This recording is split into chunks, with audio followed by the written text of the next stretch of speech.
Éric Denessé, bonsoir. Bonsoir. Nous vous recevons pour une chaîne internet qui s'appelle Thinkerview.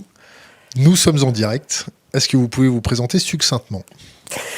Je m'appelle Éric Denessé, je suis un breton du Morbihan, géographe et politologue de formation avec une spécialité sur le sud-est asiatique. Un séjour dans le renseignement sur la fin de la guerre froide, où j'ai notamment été en charge de ces questions. Une expérience opérationnelle dans les maquis au Cambodge. Après ça, un séjour dans le secteur privé, industrie d'armement, société de formation et de conseil militaire, société de sécurité militaire. Et puis, depuis plus de 25 ans dans le renseignement économique, avec en parallèle, je pense qu'il nous intéresse ce soir, la création d'un think tank consacré au renseignement qui s'appelle le Centre français de recherche sur le renseignement, qui a principalement 3 missions. Changer le regard de la société française sur le renseignement, avoir un impact auprès des parties prenantes aux politiques publiques, c'est avoir des possibilités de former nos parlementaires, nos hommes politiques sur ces questions que finalement ils connaissent très mal, et puis faire en sorte aussi d'avoir une action vis-à-vis de la société civile pour que l'image de ce métier hautement utile soit enfin reconnue dans nos pays, comme il est dans les pays anglo-saxons. Eh ben, on va parler renseignement économique. Qu'est-ce que vous pensez de l'état du renseignement français ? Est-ce que le renseignement français, tant en renseignement économique que renseignement de terrain, est opérationnel, effectif, proactif ? Je vois un petit sourire quand je dis proactif. Ouais. Non, il y a aujourd'hui à la fois des choses extrêmement positives et des choses qui le sont moins. On doit reconnaître que depuis 2013, depuis les séries d'attentats qu'on a connues, il y a eu quand même beaucoup de choses qui ont été faites, aussi bien en matière de recrutement, de budget, parfois d'organisation, de loi. Donc il y a eu enfin, pour la première fois presque dans l'histoire de France, une vraie prise de conscience du rôle du renseignement. Je dirais malheureusement, c'est une prise de conscience qui relève plus du principe de précaution que de la véritable reconnaissance de l'utilité des services. Maintenant, il y a un certain nombre de défauts qu'on trouve aujourd'hui dans les services français, mais qu'on va trouver à peu près partout dans les services occidentaux. C'est que les services augmentent en effectif. Ça génère, des problèmes de technocratie assez classiques dès qu'une organisation prend de l'ampleur. Et 2, il y a une forme de baisse de la professionnalisation. Puisque quand un service croît beaucoup, ses effectifs croît et en proportion, l'expérience moyenne d'une équipe va diminuer. Et ce qu'on avait à la fin de la guerre froide, où il y avait beaucoup de gens qui avaient fait toute leur carrière dans le renseignement, on avait des équipes entières qui avaient 10, 15, 20 ans d'expérience du renseignement, en France, aux États-Unis, en Grande-Bretagne, partout. Aujourd'hui, dans les pays occidentaux, France comprise, on se retrouve avec des tas de services. Vous avez des équipes entières où il y a quelqu'un qui a 10-15 ans d'expérience et derrière lui, toute une équipe de jeunes qui ont 1 an, 2 ans, 3 ans, 4 ans d'expérience. Et ça, c'est un défi. Pas dire que ce soit une lacune, mais c'est un défi que connaissent tous les services. Et ça explique pourquoi, aujourd'hui, le temps joue pour nous. Parce qu'après les augmentations d'effectifs qu'on a connues suite aux attentats du Bataclan, il a fallu d'abord créer les concours administratifs, recruter les gens, faire les enquêtes de sécurité, les former, et avant qu'ils acquièrent suffisamment d'expérience pour être vraiment opérationnels, vous voyez, on a passé 5 ans. Et on est aujourd'hui au-delà de cette période de 5 ans, et je pense que les résultats vont commencer à se voir, en tout cas je l'espère. Quand vous expliquez qu'ils n'aient pas vu venir les révolutions arabes ? C'était très difficile, je pense, à voir, pour 2 raisons. D'abord, dites-moi tout. Parce que je crois qu'on ne cherche que ce qu'on trouve en matière de renseignement. Donc à un moment donné où un service n'est pas orienté sur un sujet, il n'y a pas véritablement de raison qu'il le voie. Parce que contrairement à ce qu'on imagine, si on ne lui pose pas de questions, le service va faire un peu de prospective, il va faire remonter des choses, mais en réalité, il ne va pas accorder tous ses moyens pour essayer de déceler une évolution de tendance. La deuxième chose, c'est que ces révolutions arabes, c'est quand même un mix entre les frustrations, les insatisfactions qu'on pouvait observer depuis une dizaine d'années dans le monde arabe. Si on prend l'exemple de la Tunisie, depuis le début du XXIe siècle jusqu'à 2011, on voit quasiment des révoltes tous les ans en Tunisie.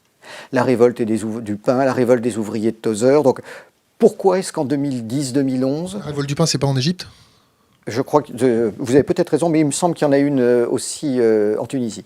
Et en 2011, toutes ces révoltes qu'on voyait quasiment se produire tous les ans basculent.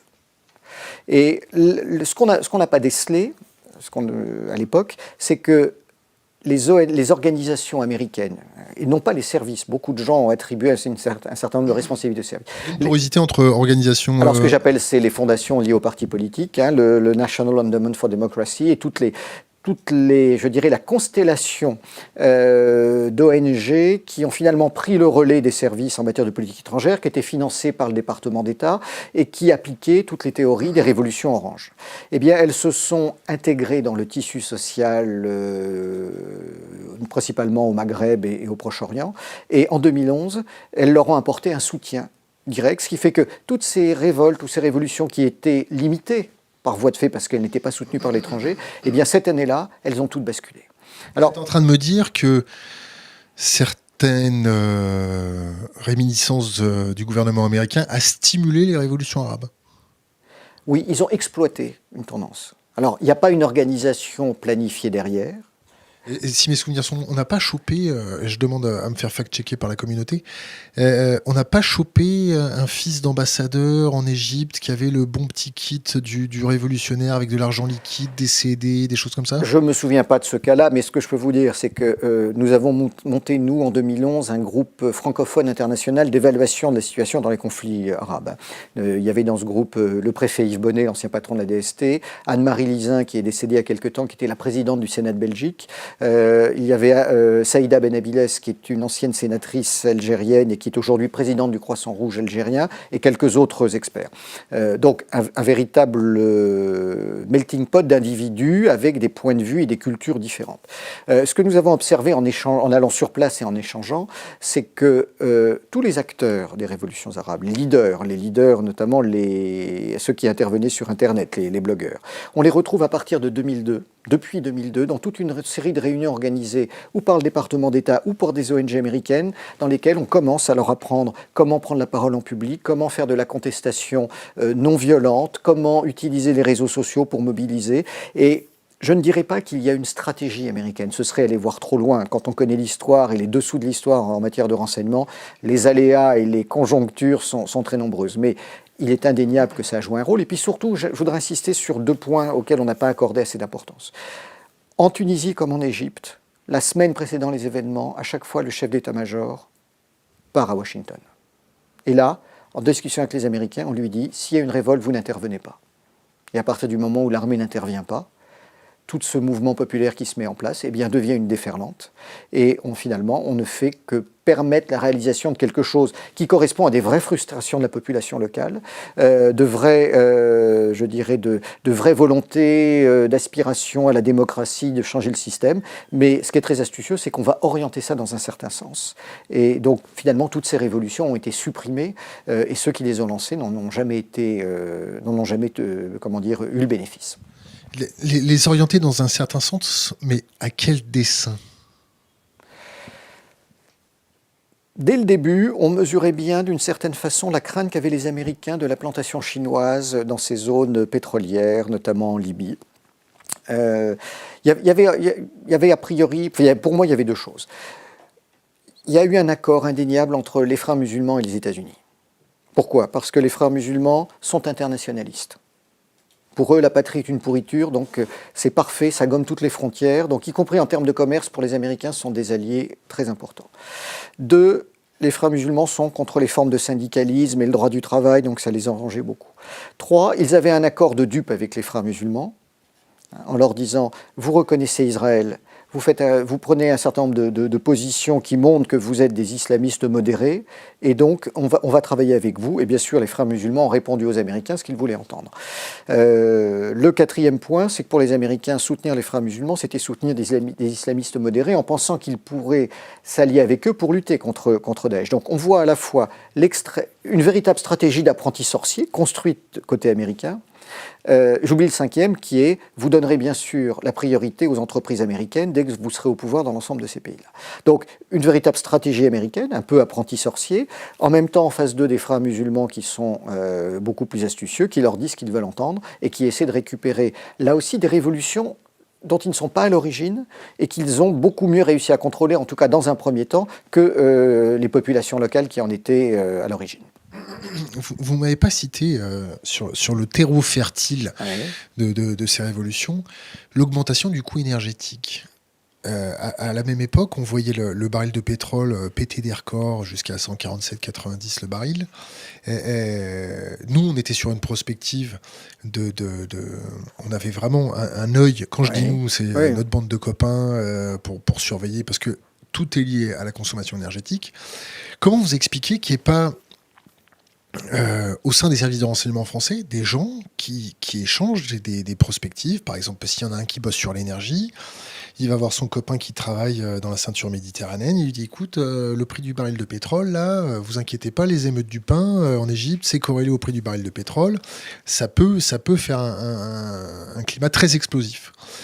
C'est parce que les services de renseignement sont cloisonnés, sont prétentieux, c'est-à-dire que les gouvernements ou le parti politique en place ne donne pas les bons ordres, parce que celui qui a été mis à la tête du service de renseignement en question, c'est simplement, je vais dire, l'extension du gouvernement, un pantin. C'est quoi? Un pantin sans manquer de respect d'ailleurs au pantin. Non, il y a plusieurs choses. Je dois avouer que même dans notre équipe, les questions énergétiques n'étaient pas ressorties comme un élément majeur. On voyait la tentative de positionnement des Américains pour empêcher les Chinois d'accéder aux ressources énergétiques du Proche et du Moyen-Orient, pour limiter leur développement économique et le danger qu'ils pourraient représenter à terme. Ça, c'était indéniable. Sur le reste, sur pourquoi est-ce que les services de renseignement ne voient pas ça, d'abord, je n'y suis plus.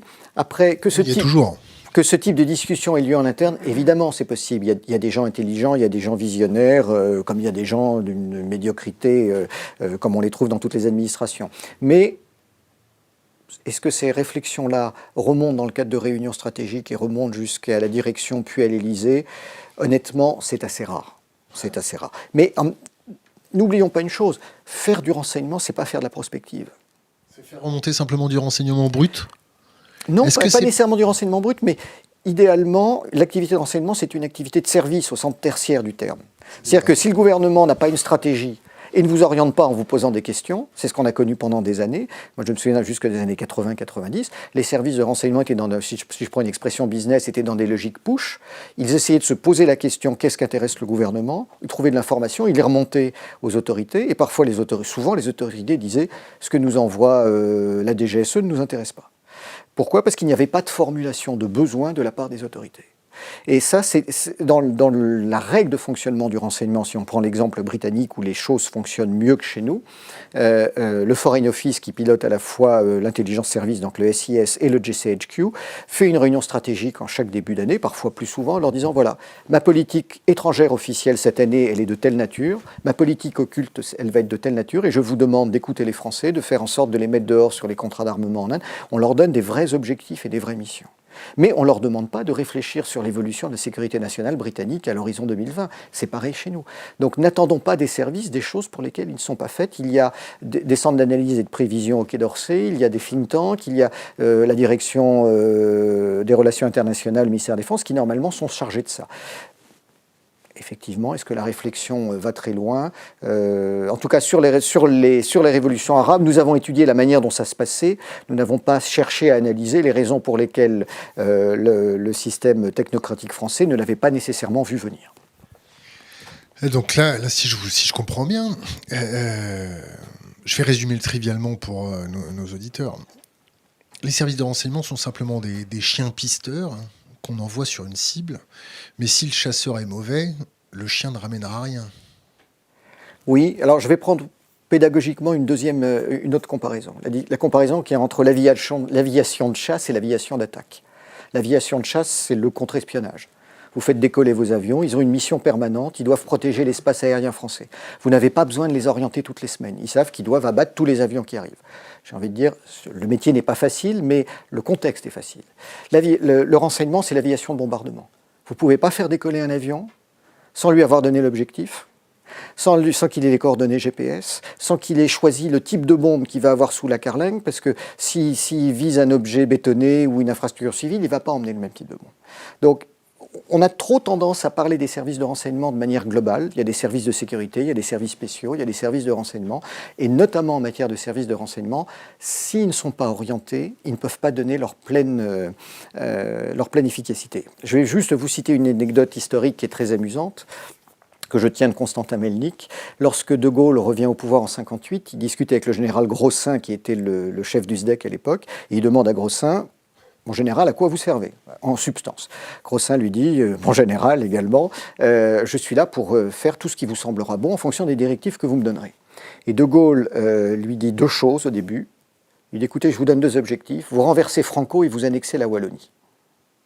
Si on s'en était arrêté là, il y avait un véritable objectif stratégique que le chef d'État donne à son patron de service, et après le patron de service se débrouille pendant 2, 3, 5 ans pour atteindre les objectifs. Bon, il se trouve qu'au cours de la conversation, après, De Gaulle lui a dit « Vous espionnez les États-Unis », on est sorti avec un catalogue à l'après-vert qui n'était plus tenable pour le patron du SDEC. Mais sur la partie renseignement extérieur, j'insiste bien, l'orientation est quelque chose d'essentiel. Donc de la prospective. Non, de la prospective métier, pas de la prospective stratégique. Le rôle d'un service, ce n'est pas de décrire ce que sera l'évolution de l'humanité dans les années qui viennent. Il n'y a que la CIA qui fait ça dans son livre annuel. Son but, c'est sa réflexion doit s'intégrer. En France, on le comprend bien, on fait le livre blanc. Alors on peut dire que le livre blanc est bien fait ou mal fait, mais on joue le jeu. Les services y participent, à côté de personnes qui réfléchissent au ministère de la Défense, aux Affaires étrangères. Donc là, effectivement, il y a un ensemble où les services apportent des choses très utiles. Mais ce n'est pas au service seul d'essayer de définir le futur. Ça n'a pas. Et je pense que si on fait ça, on les utilise mal. Revenons à nos cellules de prospective, par exemple celle du Quai d'Orsay, qui n'a pas vu venir les révolutions arabes. Est-ce que ces gens-là sont remplacés quand ils se prennent des murs ou quand ils sont totalement borgnes et aveugles, ou simplement ils continuent le pantouflage, ou ils continuent d'être un petit peu planqués pour certaines cellules de prospective, à continuer de déambuler comme des fantômes, à écrire des papiers qui ne seront jamais lus, financés avec nos impôts? Oui, vous dressez un tableau très noir, parce qu'au Quai d'Orsay, comme ailleurs, ce sont des administrations avec en partie des gens compétents, comme on le disait tout à l'heure, et puis aussi des rapports de force. Vous avez des courants, des chapelles internes. Et donc, quand on voit un résultat d'une politique ou d'une étude, c'est aussi le résultat de confrontations de points de vue, et parfois de confrontations de points de vue politiques sur un pays. Vous avez au Quai d'Orsay des pro-chinois et des anti-chinois. Donc, si on ne connaît pas bien la technostructure, on n'arrive pas toujours à détecter comment la prise de décision s'est faite. Maintenant, c'est vrai qu'il y a eu un moment où le Centre d'analyse et de prévision avait un véritable rôle, à la fois avec un groupe d'experts et en plus financer une série d'études qu'il commandait au think tank pour essayer de dégager un point de vue. Il fut un temps avant la réforme PIC de 1995 où le secrétariat général de la Défense nationale avait ce rôle-là. Aujourd'hui, on s'est appauvri parce qu'à ma connaissance, il y a plus grand monde au Quai d'Orsay. Le SGDSN ne joue plus ce rôle-là.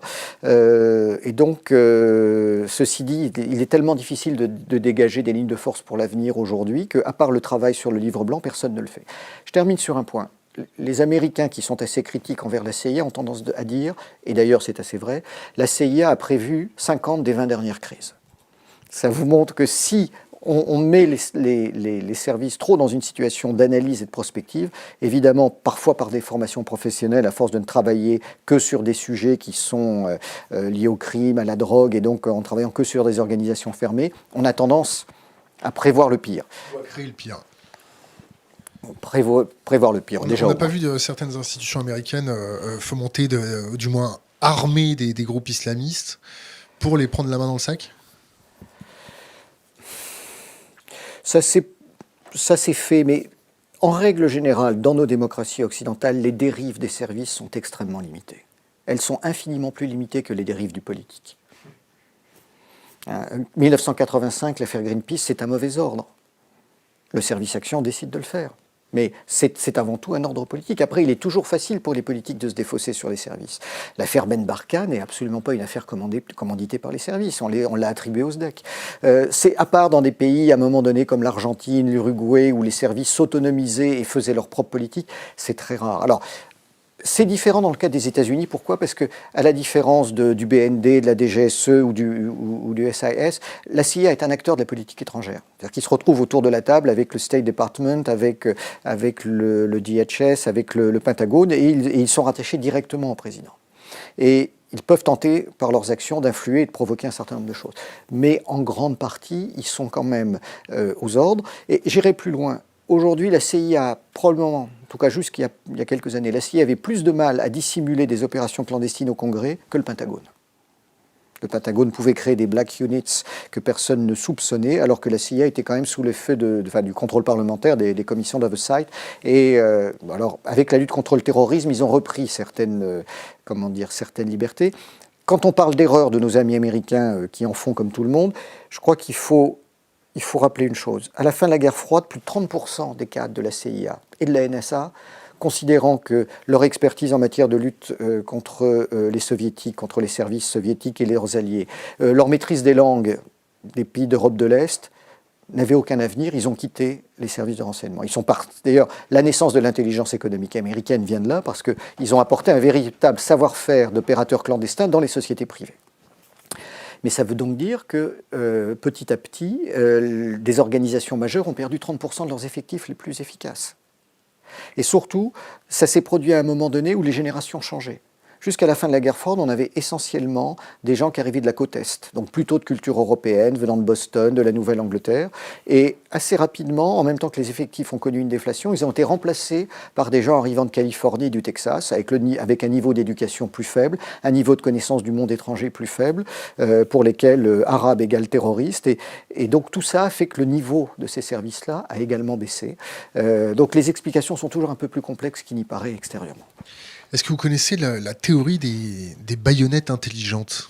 Alors je sais ce que Napoléon disait des baïonnettes, mais je ne connais pas la théorie des baïonnettes intelligentes. On va laisser notre communauté chercher. Revenons sur la NSA, Oui. l'affaire Snowden. Oui. Revenons sur la politique de la France qui lui refuse l'asile. Revenons sur la politique de la France concernant Assange. Oui. Assange qui a son fils en France, je crois bien. Est-ce que la France est devenue totalement le vassal américain ? Est-ce que la France craint tellement l'aigle américain que le coq français en a perdu ses plumes ?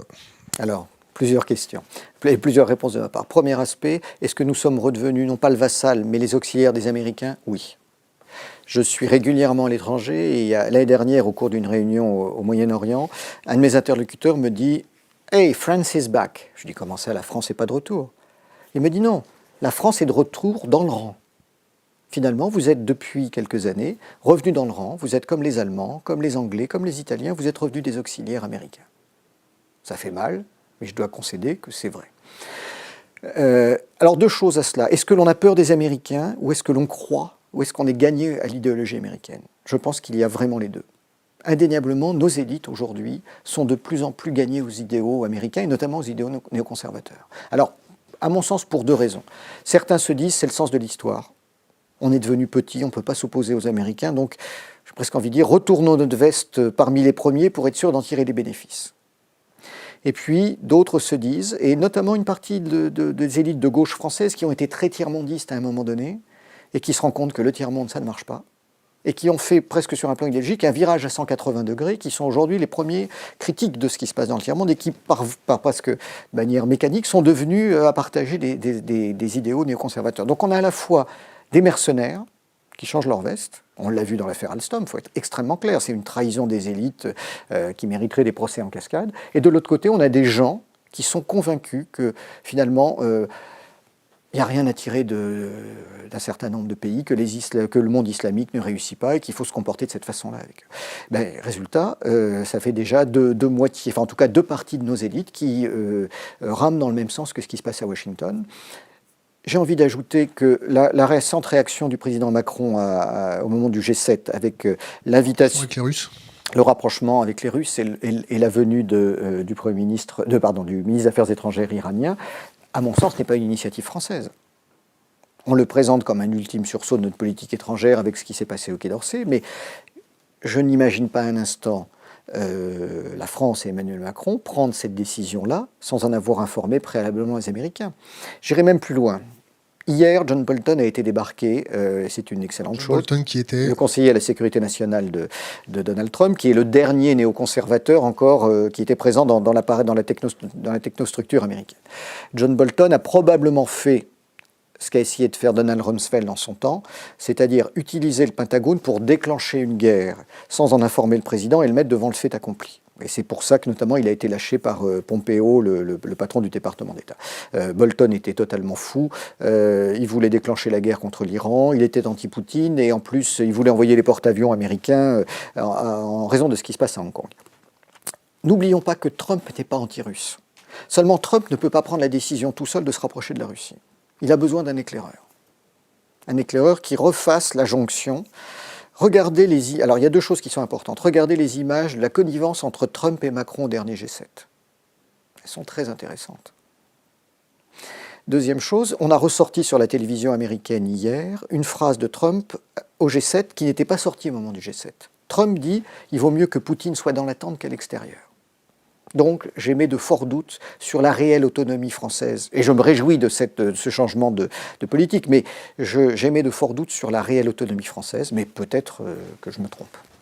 À la semaine des ambassadeurs, d'ailleurs on les remercie d'avoir fermé toutes les invitations publiques, Macron a demandé à ses chiens de garde, si je peux les appeler comme ça, d'être plus cool avec le rapprochement russe, avec la diplomatie russe et des choses comme ça. Est-ce que vous pensez que nous sommes vérolés par des néoconservateurs qui vivent dans un ancien temps et qui tiennent encore les institutions françaises et qui pourraient empêcher l'ordre du président? Non, je ne pense pas. Qu'il y ait des freins et des blocages et des retards, oui, bien sûr. Non, honnêtement, quels que soient les défauts que nous pouvons avoir au niveau national ou de l'administration, les gens quand même fonctionnent correctement. Tout n'est pas satisfaisant, mais imaginez des structures essayant de saboter le pouvoir, les directives du président. Non, ce sont plus des affrontements. Il y a des négociations, il y a des tentatives, il y a des retards, mais je n'y crois pas. Tout le monde n'est pas anti-russe au Quai d'Orsay ni dans les armées. La vraie question, c'est est-ce que ça n'arrive pas trop tard ? Parce que finalement, les Américains, et notamment les équipes de la CIA, ont fini par provoquer ce qu'elles disaient il y a quelques années qui était faux.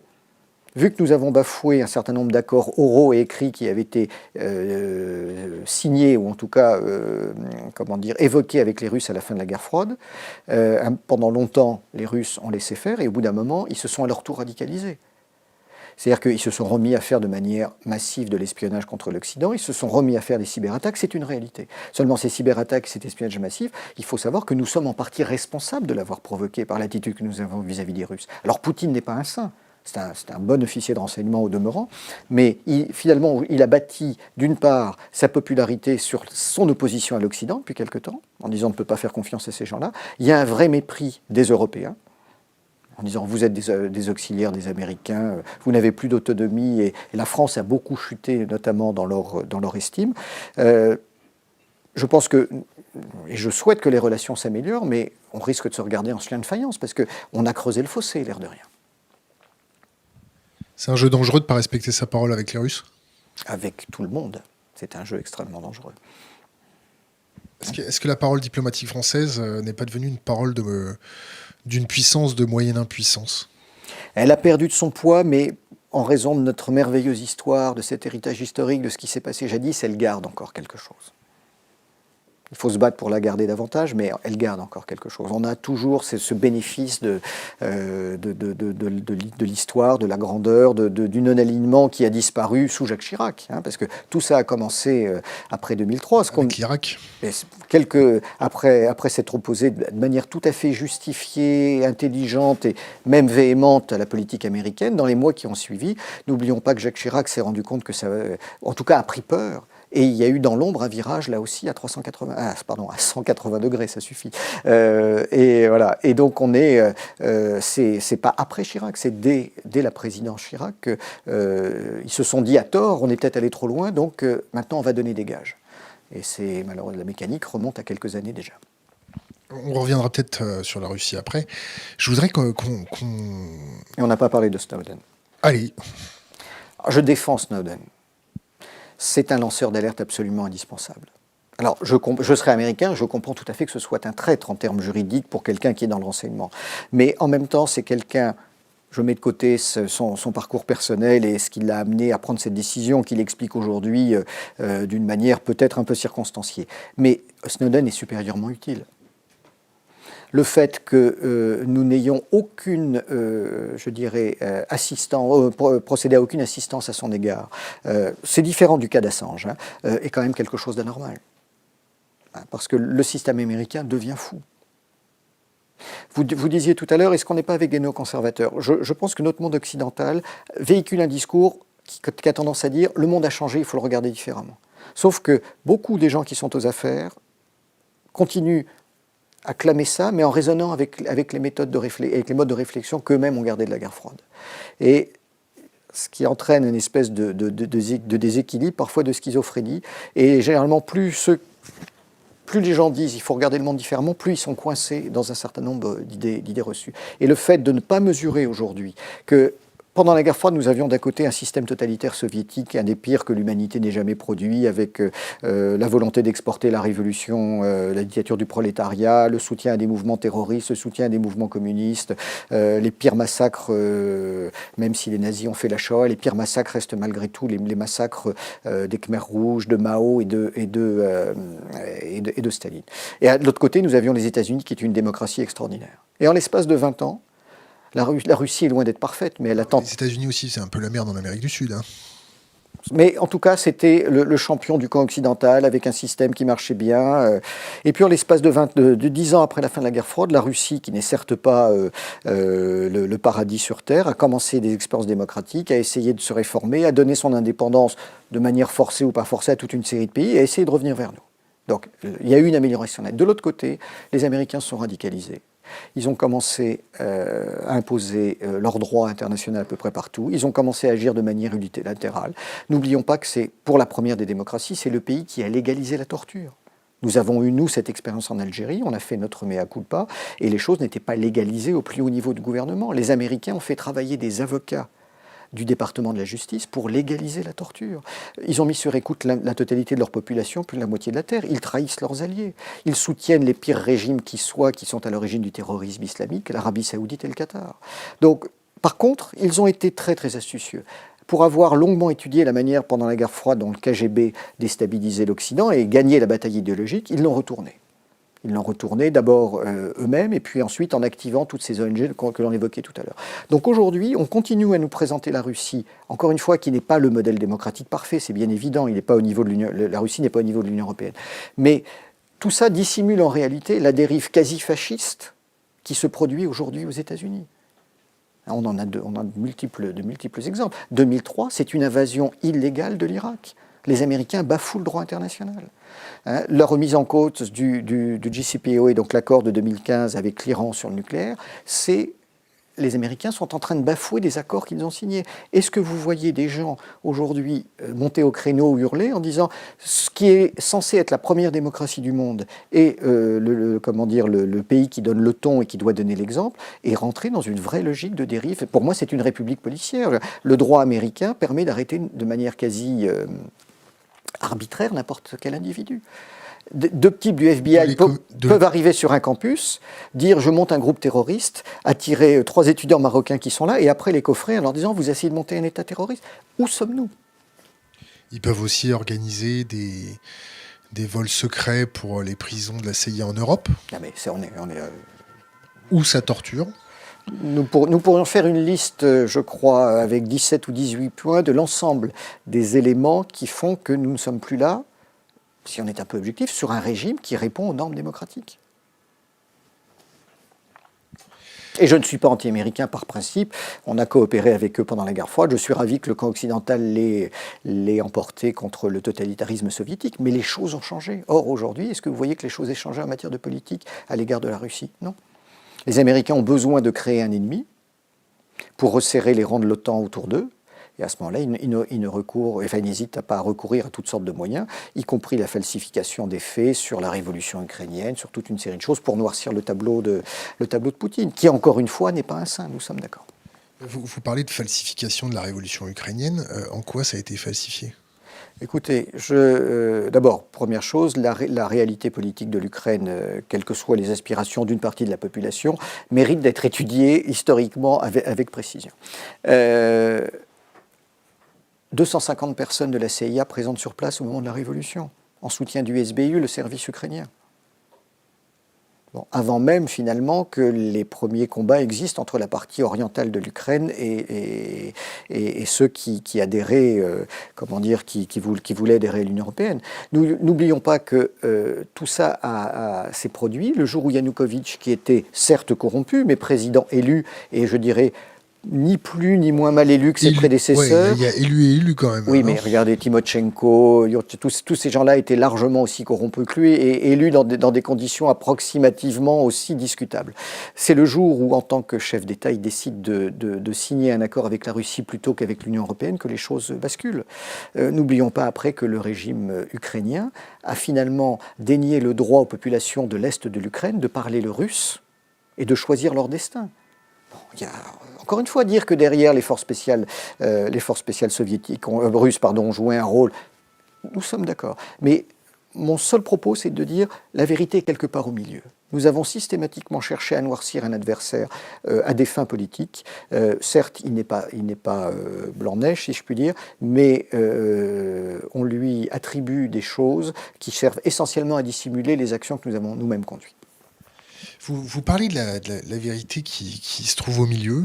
Comment vous expliquez qu'en France, c'est très très difficile de se retrouver au milieu? D'abord, je ne sais pas si la vérité est au milieu. Elle est quelque part, peut-être. Vous avez compris ma question? Oui. Parce qu'on est, malgré tout, je pense, dans ce pays du politiquement correct. C'est assez surprenant. Nous sommes à la fois un pays dans lequel il y a énormément de points de vue. Je vous renvoie à l'excellente interview d'Emmanuel Todd que vous avez fait il y a quelque temps. Je crois qu'il faut aussi lire tous ses ouvrages avec ceux d'Emmanuel Lebras pour voir la composition, je dirais, sociologique qu'il décrit très bien et anthropologique de la société française. Je fais juste un aparté. Pourquoi est-ce que, historiquement, tous les drames, tous les grands épisodes que nous avons connus en France ont une valeur universelle? C'est qu'on retrouve sur notre territoire tous les types anthropologiques qui sont présents dans les pays voisins, qui eux-mêmes n'ont pas autant de types anthropologiques. Donc toute lutte sociale, tout conflit interne en France a obligatoirement une répercussion mondiale parce que nous avons en échantillon toute une série de comportements et de types sociologiques. Et donc nous sommes plus divisés que les autres. Si on regarde l'histoire de France, quasiment tous les conflits externes se sont doublés d'un conflit interne. Bon. Et donc, moi, j'observe depuis des années, notamment au Cambodge, qui est un pays que je connais bien, où j'ai travaillé, nous sommes aussi capables d'exporter cette division. C'est-à-dire que les problèmes police-gendarmerie que nous avons en France, dès que le Cambodge a été libéré de l'occupation vietnamienne à la fin des années 90, eh bien, les Français, au lieu d'envoyer uniquement un des deux corps, ont envoyé les deux corps, et aujourd'hui, il y a des problèmes police-gendarmerie au Cambodge. Voilà, on est capable d'être divisé et d'exporter ça. Mais le paradoxe, c'est que c'est aussi chez nous qu'est née l'idée de nation, parce qu'il fallait bien unir des gens qui avaient peu de points communs. Et on a fini aussi par créer cette espèce de courant mainstream du politiquement correct. Et je dirais que ça ne s'est pas amélioré. On est pour le coup en plein dedans aujourd'hui. Comment on fait pour combattre ça? Il faut rétablir une forme de liberté d'expression. On a beaucoup de moyens de le faire aujourd'hui, et votre chaîne en est un des exemples. Seulement, ce qu'on ne mesure pas, c'est que c'est beaucoup plus difficile qu'on ne l'imagine. Ce que je veux dire à travers ça, c'est que pour avoir étudié la désinformation soviétique pendant la guerre froide, qui était d'une efficacité remarquable, on s'est dit à la fin de la guerre froide, non seulement la guerre est terminée, et on est arrivé rapidement dans la société de l'information, on se disait il n'y aura plus jamais des informations de cette nature-là. Or, en réalité, c'est le contraire. C'est-à-dire que la société de l'information, Internet, les fake news, les réseaux sociaux, le contrôle des médias par un certain nombre de grands groupes internationaux, notamment américains, n'ont fait que décupler cette désinformation. Et ce qui se passe, c'est qu'on est dans une société où on a probablement 10 ou 100 fois plus de moyens d'information qu'avant, mais il y a probablement 10 000 ou 100 000 fois plus de fake news d'avant. Et ce qui manque, c'est le filtre. Et aujourd'hui, les jeunes générations et même nos élites, soit elles n'ont pas le filtre, soit elles n'ont pas le temps de faire ce travail de filtrage. Ou soit elles poussent. Oui, ou soit elles poussent, elles sont complices, mais juste un chiffre, ou quelques chiffres qui, moi, me sidèrent. La moyenne de la lecture en France, 1,5 livre par an et par habitant. La biographie de Nabila? Oui, ça intègre, je pense, les biographies de Zidane et les livres de recettes de cuisine. 1,5 livre par an et par habitant.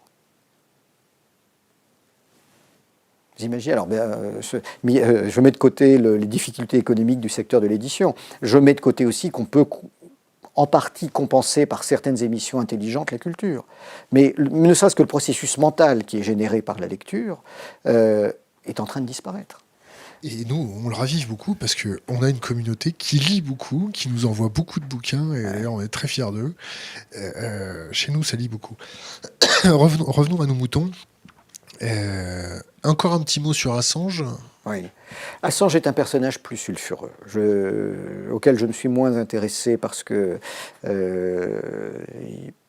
je me demande s'il n'y a pas un côté anarchiste chez lui de mettre le bazar pour le plaisir de mettre le bazar. Donc il a parfois un rôle utile, il a parfois un rôle critiquable. C'est pour moi différent du cas de Snowden qui vraiment, parce qu'il a révélé, par sa démarche, a quand même attiré l'attention sur beaucoup de choses et finalement a emmené, a provoqué une certaine forme est parvenu à enrayer le système américain. Et ça, c'est une bonne chose. Même si le système américain ne marche pas aussi bien que ça, parce que entre la quantité d'interceptions, la vitesse à laquelle on peut les exploiter, ce qu'on peut stocker et ce qu'on en tire, le résultat n'est pas très positif. Attendez de voir les capacités de l'intelligence artificielle avec tout ce qui a été stocké. Très honnêtement, j'attends de voir, parce que, regardez bien, on a cet effet de mode tous les 10 ou 20 ans. Même si entre les différentes périodes où on a ces cycles d'effets de mode, l'intelligence artificielle progresse, c'est indéniablement un bel outil. Ce ne sont malgré tout que des algorithmes. Oui, et qui pond l'algorithme, quel dessin. Vous êtes un ancien officier des services de renseignement, si je me trompe. Est-ce que vous appelez des lanceurs d'alerte au sein des services de renseignement français à ouvrir leur gueule s'ils voient passer des choses inacceptables ?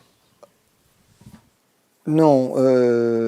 Difficile comme question, non ? Non. Ce que je vais vous dire, c'est que, pour être tout à fait objectif, je n'étais pas dans les services de renseignement, j'étais dans le renseignement naval, donc j'ai fait du renseignement, mais je n'ai pas appartenu à un service de renseignement. C'est important. Non, on n'a pas de rôle, on n'a pas à avoir de rôle de lanceur d'alerte. D'abord parce que je suis patriote et sauf s'il y avait une tentative de coup d'État organisée de l'intérieur, on le dirait. Mais je ne souhaite qu'une seule chose, c'est qu'ils fassent leur travail le mieux du monde, qu'ils s'épanouissent professionnellement dans ce qu'ils font. C'est ça qui est essentiel. Après que certains camarades viennent nous parler, que nous mesurions à la fois ce qui va et ce qui ne va pas, c'est tout à fait normal. Mais on n'est pas naïf. Il n'y a pas d'organisation idéale.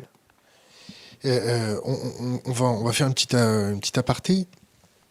Agent de renseignement, source, officier de renseignement, honorable contributeur ou honorable correspondant. C'est quoi la différence ? Alors, d'abord, il n'y a pas d'agent secret dans les services. En termes de vocabulaire, c'est vrai qu'on est souvent induit en erreur par l'expression américaine de special agent, qui sont le titre que portent les officiers du FBI, mais ni à la CIA, à la NCA, on va utiliser le terme de case officer. Les Anglais utilisent généralement un terme similaire, ou chief of station, et chez nous, on utilise le terme ou d'officier traitant, ou d'exploitant, ou d'officier de renseignement dans les armées. Le terme agent secret, c'est à la fois techniquement et étymologiquement la personne qui agit secrètement pour vous, c'est-à-dire un individu qui est ciblé, approché, donc environné, recruté, formé pour vous donner de l'information et qui accepte, donc dirigé, et qui accepte un plan de communication contraignant. Donc ça veut dire qu'un agent est quelqu'un qu'on va, si demain je donne un exemple tout à fait exact. Alors, Maxime Renaï, je ne sais pas si vous avez... j'ai vu son interview sur votre chaîne. C'est un agent de la DGSE ? Écoutez, je n'ai pas regardé la totalité de son interview pour une question de temps. Son statut me semble un peu, un petit peu trouble. J'ai du mal à le mettre dans une case ou une autre. Mais je vais vous citer une anecdote qui, à mon avis, en matière de pédagogie, est plus intéressante. Lorsque Valéry Giscard d'Estaing arrive au pouvoir en 1974, il convoque le patron du service qui était Alexandre de Marange et il lui dit une chose qui est assez intéressante en lui disant « Les négociations du GATT vont avoir lieu sous peu. Est-ce que nous avons une source au département du commerce américain ?»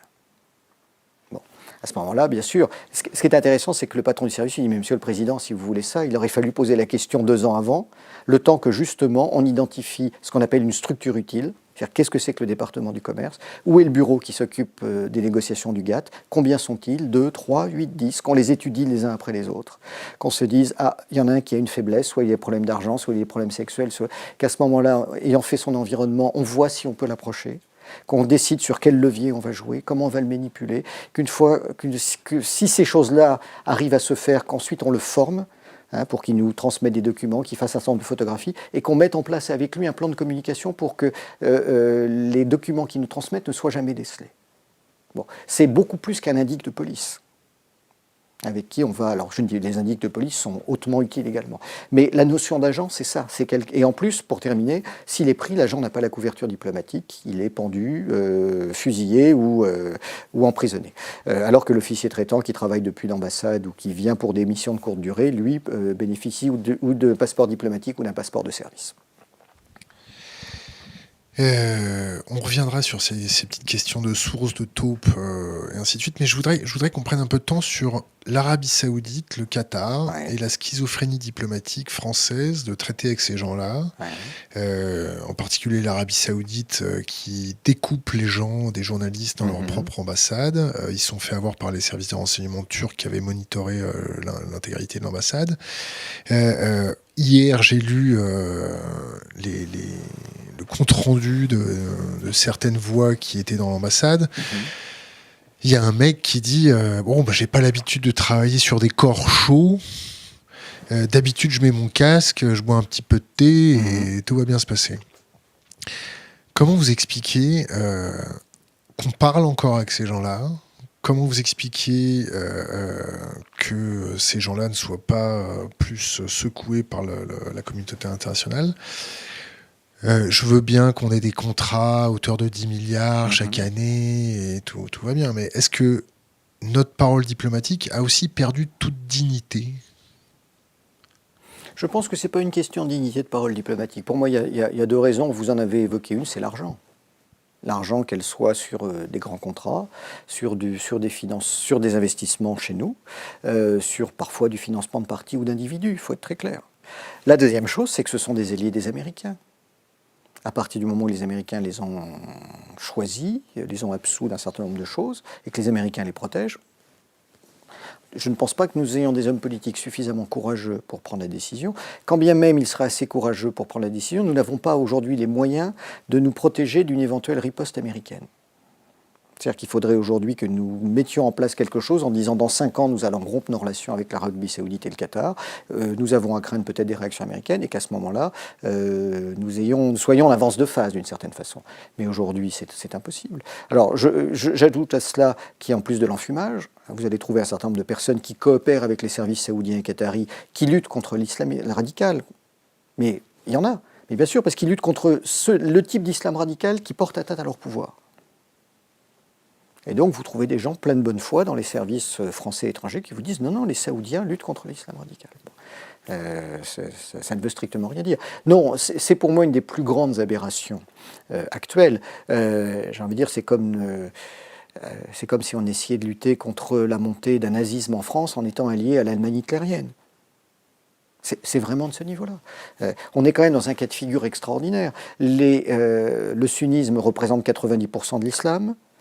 Et le wahhabisme représente à peine 10% du sunnisme. C'est-à-dire qu'en gros, on est à entre 8 et 9% du monde musulman qui est à l'origine du bazar actuel. Pourquoi est-ce qu'en 2003, les Américains n'ont pas envahi Riyad, Doha, plutôt que d'aller à Bagdad ? Alors, je ne dis pas que c'était facile et que les conséquences n'auraient pas été dramatiques, mais honnêtement, on marche sur la tête. On est sur des régimes, alors Pierre connaît ça, qui est un ami, en parle encore mieux que moi, on est sur des régimes misogynes, sectaires, obscurantistes, archaïques, mais c'est absolument aberrant. Comment nous, une démocratie occidentale, pouvons-nous accepter des relations avec eux ? Et il y a un exercice très simple à faire, je pense que nous publierons bientôt quelque chose dessus. Vous prenez d'un côté l'Iran et de l'autre côté l'Arabie Saoudite. Dans l'esprit des politiques et dans la manière dont les médias présentent les choses, on a l'impression que l'Arabie Saoudite est presque un État respectable et que l'Iran est le pire des États au monde. Quel que soit le critère que vous prenez, application de la peine de mort, nombre de personnes décédées, emprisonnement. L'Iran, par rapport à son niveau de population, ils sont quand même bien en tête. Pendaison de femmes. Oui, mais vous avez le même nombre de peines. Alors encore une fois, vous avez le même nombre de peines capitales en Iran qu'en Arabie Saoudite pour un ratio de population de 1 à 4. Une femme peut être chef d'entreprise en Iran. Leur système n'est pas démocratique au sens occidental du terme, c'est bien évident, mais les luttes et les rapports de force au sein du gouvernement iranien n'ont rien à voir avec la structure familiale de l'Arabie Saoudite. L'Iran a jadis financé du terrorisme, le fait en partie contre Israël, ce sont des luttes d'État à État. Aujourd'hui, l'Iran ne finance pas le terrorisme contre la France. C'est lourd, hein, ce que vous venez de Non, dire. mais c'est très lourd. Entre guillemets, on est sur deux États qui sont pour moi, en termes démocratiques, à moins de 5 sur 20. Mais il y en a un qui est à 4 sur 20, il y en a un qui est à 2 sur 20. C'est-à-dire que l'Arabie saoudite, à tout point de vue, est bien pire que l'Iran. Ah bah, c'est joyeux. Revenons sur les États-Unis, la Russie, d'accord. Maintenant, la Chine. Que veut la Chine? Vaste question. Vaste question. Elle veut éviter de s'effondrer. Elle veut maintenir ses 80 millions de partisans du Parti communiste. Elle veut quoi? Alors d'abord, je ne suis pas un spécialiste de la Chine. J'ai longtemps travaillé dans le sud-est asiatique avec eux ou contre eux, donc je les ai plus vus de l'extérieur et c'est pas nécessairement. Je fais aveu de compétences très limitées. Je pense d'abord, il ne faut pas dire qu'est-ce que veut la Chine parce qu'on est là en ce moment avec un régime particulier qui est le retour à une culte de la personnalité, au pouvoir assez Kaiser. Centralisé actuel. Je pense qu'on est d'une certaine façon sur l'aspiration qu'on a toujours vue dans l'histoire chinoise, de la reconnaissance, de l'influence. Bon, j'ai du mal à aller plus loin. C'est-à-dire que par certains côtés, je suis extrêmement critique de la politique chinoise en mer de Chine méridionale et sur les franges où juridiquement, ils n'ont aucun droit sur ces îles. Ça a été prouvé de nombreuses fois. Et on le prouve d'autant mieux que c'est nous Français qui avons les archives. La mer de Chine, elle s'appelle mer de Chine, pourquoi? Non, mais c'est pas ça, c'est qu'à l'époque de l'Indochine coloniale, il faut regarder ce que publiait l'Institut des pêches d'Indochine dans les années 29. On a déjà on a les premières photos des îles Spratly, on a les photos des îles Paracel, on a toute une série de choses qui là, la diplomatie française, par ses départements cartographiques, par ses archives, joue un rôle réel. Donc les revendications chinoises sur ces zones-là sont tout à fait inacceptables. Par contre, les Chinois sont aussi, d'une certaine façon, poussés parfois dans le retranchement par les Américains. Donc on est là sur des jeux. Puis vous êtes sur une puissance qui commence à se rendre compte qu'elle est dominante, qu'elle est extrêmement puissante et qui va chercher à appliquer son effet de levier partout où elle le peut dans le monde. Je pense que c'est une menace probable à moyen terme assez rapidement. Je pense aussi que c'est la raison pour laquelle Trump cherche un rapprochement avec la Russie, mais qu'il ne peut pas faire directement. Parce qu'il a bien compris qu'il fallait que la Russie revienne dans le camp occidental. Parce qu'à un moment donné, il faudrait tempérer la montée en puissance du pouvoir chinois, mais que si évidemment lui prend cette initiative, il va se faire assassiner aux États-Unis, et c'est probablement pour ça qu'on a vu l'initiative d'Emmanuel Macron l'été dernier. Vous avez un avis positif sur Emmanuel Macron, sur sa politique extérieure? Écoutez, non, je n'ai pas d'avis positif sur sa politique extérieure, mais pas plus lui que ses prédécesseurs.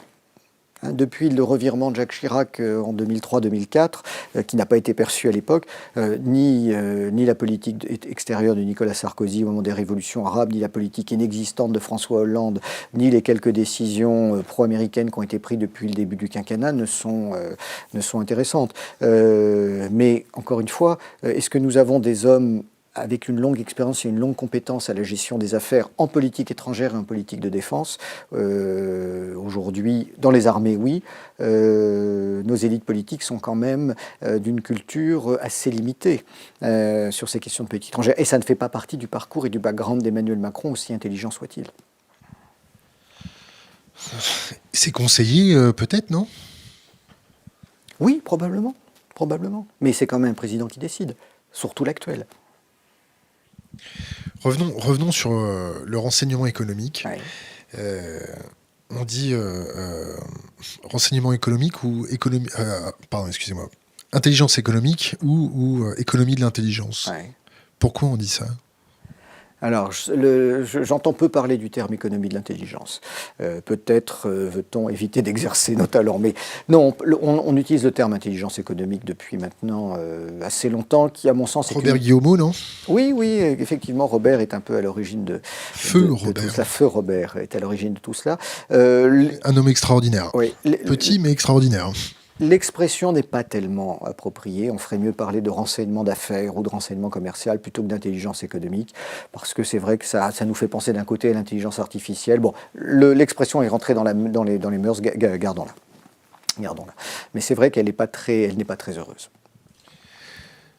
On s'est fait avoir avec Alstom. On s'est fait dépouiller notre filière nucléaire. Maintenant, c'est revendu à la découpe. Avec la justice est en train d'enquêter. On l'a pas vu venir ou on a laissé faire? Non, on ne l'a pas vu venir. On n'a pas vu venir et on l'a laissé faire? Oui, les deux. Les deux. Mais si on l'a laissé faire, c'est que non seulement on ne l'a pas vu venir, mais on n'a pas les outils pour lutter. C'est-à-dire que pour empêcher ça, il aurait fallu disposer de moyens d'action qui soient prévus, qui étaient établis à l'avance. Nous n'avons pas ça aujourd'hui. C'est-à-dire que on le disait tout à l'heure sur le sujet de l'évolution de la politique étrangère, le vouloir c'est une chose, avoir le courage de le faire c'en est une autre, mais est-ce qu'on dispose aujourd'hui des moyens d'action ou de réaction ou de protection, parce que toute action française générera des évolutions de position des autres acteurs internationaux. Donc c'est pareil dans le monde du renseignement économique et de l'action concurrentielle. Alors vous évoquiez l'affaire Alstom, mais je rappelle qu'auparavant il y a eu l'affaire BNP Paribas. Technip. Il y a Technip, il y a eu toute une série d'attaques sur Société Générale, Areva et d'autres viendront. Je pense qu'il est important de regarder ce qui se passe aujourd'hui sur le marché de la grande distribution en Amérique latine, notamment au Brésil, où des actions de Walmart et du DOJ pourraient à terme cibler des groupes comme Casino et Carrefour. J'invite les auditeurs à regarder de près ce qui se passe parce qu'une nouvelle affaire Alstom pourrait bien voir le jour sur place. Non, nos élites ne sont pas formées à cela. Au sens propre, c'est pas dans leur bande passante. En France, dès qu'on fait du renseignement, on est tordu. On est pervers. En fait, on souffre d'une pathologie très grave.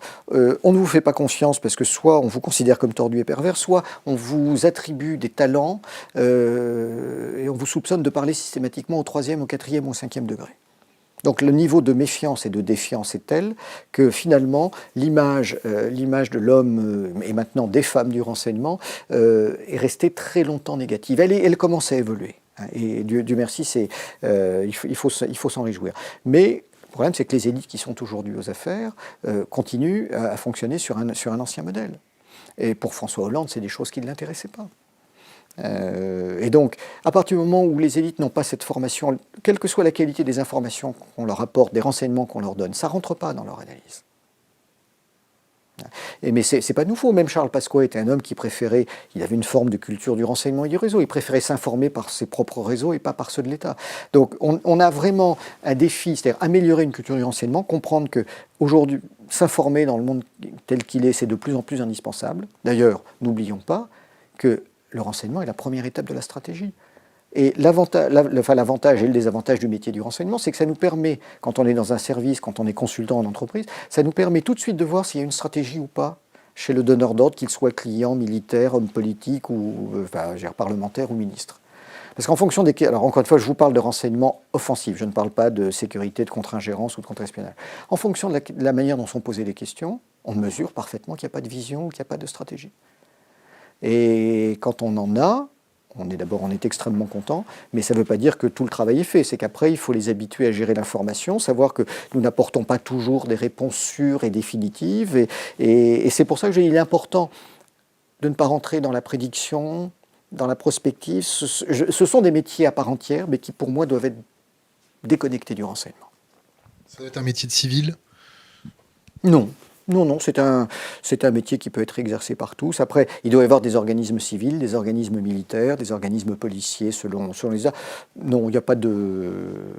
On fait comment pour contrôler, comment la société civile peut contrôler ces services de renseignement? D'abord, on ne va pas contrôler tous les services de renseignement de la même manière. Vous ne contrôlez pas le service de renseignement territorial qui mène peu d'actions clandestines, de la même façon que vous allez contrôler la DGSI, la sécurité, la DRSD, le renseignement militaire ou le renseignement extérieur. On est là sur 5, sans oublier les autres, on est là sur toute une série de types de services qui ont des métiers différents, donc des pratiques différentes, donc on ne peut pas appliquer les mêmes modes de contrôle. Certains relèvent de la loi française, tous ceux qui travaillent sur le territoire. La DGSE, par exemple, ne fait que de l'espionnage, que de la clandestinité.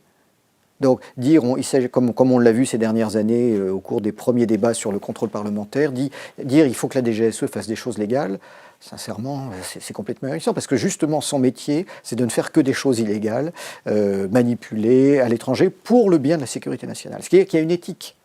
Il y a une légitimité, il y a une éthique. Ne croyons pas parce que les femmes et les hommes du renseignement font des choses qui ont été popularisées, fantasmées, déformées dans les films d'espionnage, qui n'ont pas eux-mêmes des valeurs humaines et de l'éthique quand ils décident de choisir un agent dans une méthode de recrutement. Alors bien sûr, c'est de la casuistique. À un moment donné, on se dit, s'il faut éviter un attentat qui va faire une centaine de victimes et qu'on doit nous-mêmes ruiner la vie de quelqu'un, on peut se poser la question. Mais donc les modes de contrôle doivent être très différents. Je pense qu'il y a un domaine sur lequel le contrôle doit... Enfin, on ne doit pas contrôler les opérations. D'ailleurs, il y a peu de pays qui le font. Les États-Unis le font. Nous avons en France une commission qui n'est pas une commission de contrôle, qui est une délégation de suivi, délégation parlementaire au renseignement. C'est quelque chose finalement d'assez bien proportionné. Parce que qu'est-ce qui est important? C'est que les parlementaires, dans leur rôle de contrôle de l'action gouvernementale, doivent pouvoir demander au gouvernement s'il accorde les moyens suffisants aux services de renseignement en fonction du niveau de la menace, discuter avec les patrons de service en leur demandant à leur tour est-ce que vous êtes suffisamment orientés par les autorités politiques, est-ce que les informations que vous remontez sont prises en compte par les autorités politiques, et puis aller voir les autorités politiques après, s'il le faut, en disant mais suite à une discussion avec un directeur du service, nous apercevons que vous n'avez pas tenu compte de l'information qu'il vous a donnée. C'est ce qui se passe en Suisse. Le contrôle parlementaire suisse, qui est très intéressant, fait qu'au bout de 3 fois où le patron du service de la fédération vient voir la commission de contrôle, il leur dit « ça fait 3 fois que je passe telle information au gouvernement fédéral, il n'en tient pas compte ». Et à ce moment-là, la délégation parlementaire va dire « nous sommes les représentants, les élus de la représentation nationale, on vous demande d'en tenir compte ». Il ne s'agit pas de mettre le nez dans les opérations, d'avoir le nom des sources, tout ça, c'est pas la peine. Par contre, les parlementaires ont un deuxième rôle sur les services de sécurité. La loi qui s'appelle loi sur le renseignement, en fait, est une loi sur les services de sécurité. C'est de bien noter la manière dont on utilise les techniques de renseignement sur le territoire national pour que les libertés publiques ne soient pas bafouées systématiquement et impunément. Edward Snowden dit qu'on change les lois pour légaliser le renseignement. Et on change les lois a posteriori pour légaliser ce qui avait déjà été fait. Oui, mais aux États-Unis. Regardez, les lois sur le renseignement... En France aussi, non? Non, les lois sur le renseignement chez nous... En France aussi, quand même. Non, elles ont pour moi une... En France, quand même, non? Non, une limite. C'est le cas de le dire, elles ont une limite, c'est qu'elles ne sont pas limitées dans le temps. La loi sur le renseignement, si on la met en place uniquement en disant tous les 3 ans on la réévalue, eh bien elle ne présente pas de danger. Parce qu'une fois que le danger islamiste a disparu, finalement, un certain nombre de mesures spéciales peuvent être suspendues. Aujourd'hui, mettre une loi sur renseignement sans limite de durée est discutable, parce qu'imaginons qu'un régime comme en 1903, dans le cadre d'une élection parlementaire libre, qu'un régime extrémiste arrive au pouvoir, il aurait juridiquement et sur le plan législatif les moyens de mettre le reste de la population sous surveillance. Donc c'est pas ce qui se passe. En fait, Snowden, il dit on change les lois pour faciliter la surveillance. Oui, alors... scolaire. Oui, il évoque plusieurs choses. Il évoque des pratiques, je dis qu'ils doivent probablement se faire en France, mais je n'en ai aucun élément de preuve, mais je le vois dans notre pays. C'est que, vu que nous ne pouvons pas, et nous ne devons pas espionner notre propre population par des moyens techniques, dans un certain nombre de cas, nous le faisons faire par nos alliés. Et après, on fait de l'échange de renseignements. Alors, voilà, par exemple, imaginons que les Américains écoutent ce qui se passe en Allemagne parce que le BND ne peut pas le faire, ou le BFV ne peut pas le faire, et donc ils donnent les informations aux Allemands, et les Allemands vont surveiller peut-être des citoyens américains aux États-Unis ou ailleurs, et donner les informations. Ce sont des techniques de contournement qui existent. Bon, ceci dit, très honnêtement, est-ce que notre démocratie est mise en danger? À la fois, les lois ont quand même des limites, et 2, il faut aussi se poser la question, que font, encore une fois, les femmes et les hommes qui sont dans les services? La responsabilité est quand même le sens de la responsabilité, de l'éthique est quand même quelque chose qui existe. Et je pense que nous aurions un Edward Snowden français. Donc je suis rassuré et rassurant pour l'instant par rapport à cette situation. La loi sur la protection des lanceurs d'alerte en France, la loi Sapin... Oui, mais elle n'est pas liée au renseignement. Là, on est sur les méthodes anticorruption. Lanceurs d'alerte? Oui, mais alors c'est un cas un peu différent. La loi de 2016, dite Sapin 2 sur les lanceurs d'alerte, elle est finalement, c'est déjà une bonne progression, mais elle est encore mal équilibrée. D'un côté, nous voulons montrer que nous mettons en place tous les dispositifs de conformité nécessaires à lutter contre la corruption, notamment pour arrêter de se faire avoir, comme dans le cadre de l'affaire Alstom, par la justice américaine. Et de l'autre, nous n'avons pas voulu aller jusque dans les excès américains pour les lanceurs d'alerte. Je crois que Frédéric Pierucci, qui était ici il y a quelques semaines, vous l'a expliqué. Aux États-Unis, un lanceur d'alerte est rémunéré. Vous êtes un salarié, vous découvrez qu'il y a de la corruption dans votre entreprise, vous allez voir le FBI, et en fonction du volume de la mission, vous allez toucher entre 10 et 30% du montant de l'amende que va payer l'entreprise au département de la justice. Qu'est-ce que ça rend? Alors, c'est bien, parce que pour le lanceur d'alerte qui va perdre son job et qui va probablement être blacklisté pour toutes les entreprises auxquelles il se présentera, il aura un revenu. Mais en même temps, vous encouragez, vous accroissez et vous rémunérez la délation. On ne peut pas dire que ce soit quelque chose de très glorieux.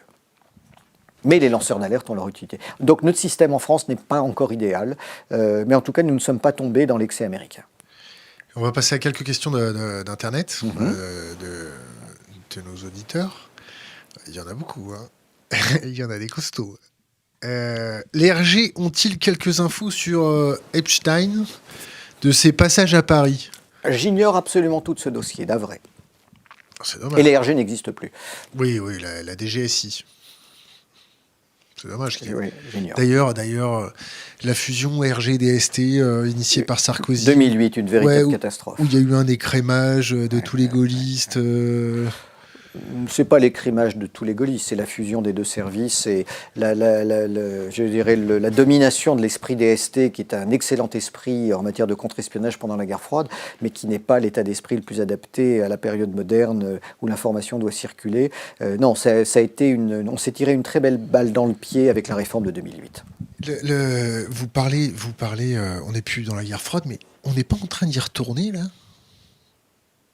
Avec qui? Avec la Russie? Avec la Russie, les États-Unis. Non, pour l'instant, je ne pense pas. Nous sommes dans une période de tensions nombreuses et variées. Non, je ne crois pas qu'on soit une période de guerre. Vous savez, d'une certaine façon, il y a quelque chose de très intéressant. On s'aperçoit que la fin de la course aux armements, la fin de la guerre froide, a ralenti en partie les dépenses d'armement, la recherche technologique et une partie de la croissance mondiale, parce que c'était une activité très porteuse. Le fait qu'il y ait une nouvelle multiplication des tensions internationales favorise, d'une certaine façon, le redécollage de l'industrie d'armement, le vote des budgets, notamment aux États-Unis, pour toute une série d'activités. Les Américains, aujourd'hui, ont quasiment, je crois, un avion sur 3 dans l'US Air Force qui n'est pas en état de voler. Ils doivent rénover tout leur armement nucléaire qui arrive pour une partie à obsolescence. Donc ils ont besoin de se recréer un adversaire pour se déclencher les budgets. Je crois qu'il faut plus voir là de la gesticulation qu'une véritable volonté, que de dire nous sommes dans une situation de guerre froide. Ça, je n'y crois pas. Ils ne sont pas en train de se créer un adversaire et qui, du moins, maintenant, leur adversaire désigné, c'est la population civile? Non, je ne le pense pas. Je pense que nous avons une vision tout à fait déformée de ce qui se passe aux États-Unis parce que nos médias sont des médias mainstream et ils ne reprennent que les médias de mainstream américains. Donc Donald Trump n'est certes pas le genre de beauté que nous voudrions avoir à Paris, et c'est peut-être pas l'idéal pour les États-Unis, mais il bénéficie d'un soutien populaire indéniable. Si on se contente de lire le Washington Post, le New York Times et tous ces grands journaux qui donnent le ton, on a bien sûr une vision extrêmement négative de ce qui se passe aux États-Unis. Mais Trump a de grandes chances d'être réélu. Il a donné satisfaction à la population sur des tas de points. Alors, on peut très bien dire, ça montre à quel point les Américains sont idiots. Ils ont effectivement élu George W. Bush il y a quelques années. Mais malgré tout, ça montre qu'il y a une véritable attente et il répond à cette attente. Donc, nous intéresser à ce que disent seulement les élites américaines, plutôt de gauche, qui sont issues des minorités qui sont vilipendées par Trump, hein, les Noirs, les Latinos, les Juifs. Effectivement, il les attaque. Mais du coup, les points de vue que donnent tous ces groupes de pression ne représentent pas nécessairement ce que pense l'Amérique profonde. Alors, une question Internet, qui n'est pas une question, mais juste un mot, oui. Et vous comprendrez le mot tout de suite. L'affaire Skripal, oui. C'est quoi? C'est un règlement de compte des services en interne qui ont été chercher une de leurs taupes qui a bavé? C'est un ordre direct du président? C'est quoi? Alors, je vais vous faire part d'une analyse, mais qui se base plus sur une expérience du métier que sur des informations top secret, recoupées et validées. D'abord, je crois qu'il faut commencer par dire une chose, que Skripal, aux yeux des Russes, est un traître. Et que quelqu'un qui vend son pays dans un service de renseignement, le sort qu'il a failli avoir, même si je ne lui souhaite pas, n'est pas totalement immérité quand on sait comment raisonnent les services russes. Deuxième chose, à aucun moment nous n'avons eu les preuves explicites de l'implication des services russes et du président Poutine dans cette tentative d'assassinat qui, rappelons-le, a échoué parce qu'il y a une affaire Skripal alors qu'il n'y a pas eu mort d'homme. Et on a vu la manière extrêmement véhémente avec laquelle ont réagi les Britanniques, sans apporter la moindre preuve. Peut-être qu'ils en ont, peut-être que le Security Service, le MI5 a un certain nombre de preuves. Mais dans ce cas-là, que ne disent-ils pas? Donc, ou on le dit et on argumente, ou on n'a pas de preuves, et dans ce cas-là, le comportement excessif qui a été le leur, et qui finalement a entraîné, par des discussions en off, tous les pays européens et occidentaux à expulser, je crois, 111 diplomates soviétiques au total. Et on oublie que les Russes, vous voyez, le vocabulaire reste coincé dans une partie de mon cerveau.